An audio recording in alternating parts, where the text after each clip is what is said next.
Well, to the Middle East now, and Iran's military has said it would hold off on retaliation against recent Israeli strikes if Israel ceases its ground operations in Gaza and in Lebanon.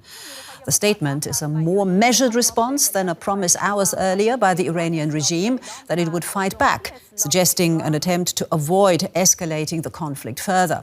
Iran says 4 military personnel were killed in the strikes on military targets, but played down the impact of the attacks, saying they only caused limited damage.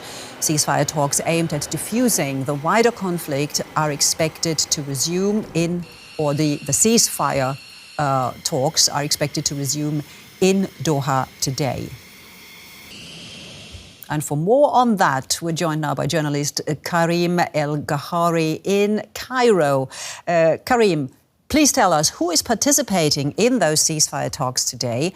What's on the cards? What can we expect? Well, it's pretty high ranking. It's the head of Mossad, David Barnea. It's the head of the CIA, William Burns, and it's the Qatari Prime Minister. So on the cards, it's just kickstarting the negotiations again that basically stopped weeks ago with nearly having a deal, talking about several phases of exchange of hostages and Palestinian prisoners, and then are going along with a ceasefire. We had parallel negotiations here in Cairo between Hamas and the Egyptian delegation. So it's an attempt to really kickstart the negotiations that were paused for many weeks. But will the recent developments have any impact on that? Iran, for one, says it will hold off on retaliating against Israel if ceasefires in Gaza and in Lebanon happen. So will Lebanon actually be discussed today in Doha too?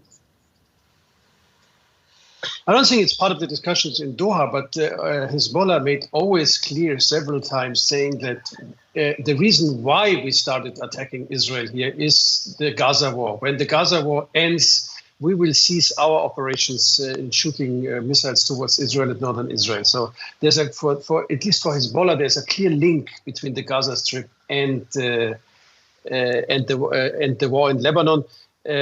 In addition, of course, now this new Iranian statement puts, of course, more pressure on moving along with the ceasefire negotiations that started today in Doha.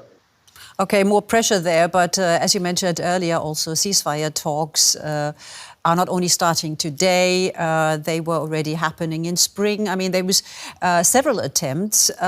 Is this going to be any different? Will we actually see results?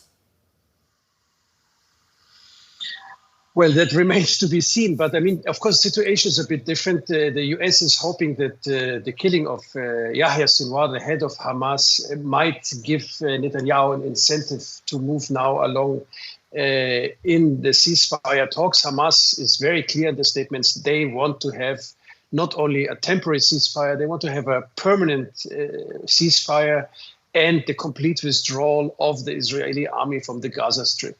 Now, there's also the question how this is all linked to the US elections. Of course, there are people in the US who are saying they don't want to vote for Kamala Harris because of the Israeli involvement with Israel in the Gaza war. So the Americans are now showing that they're trying to do something in this with these negotiations in Doha.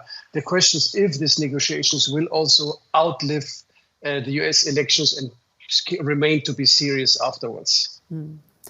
Journalist Karim El Gawhary in Cairo. Karim, thank you so very much. You're welcome.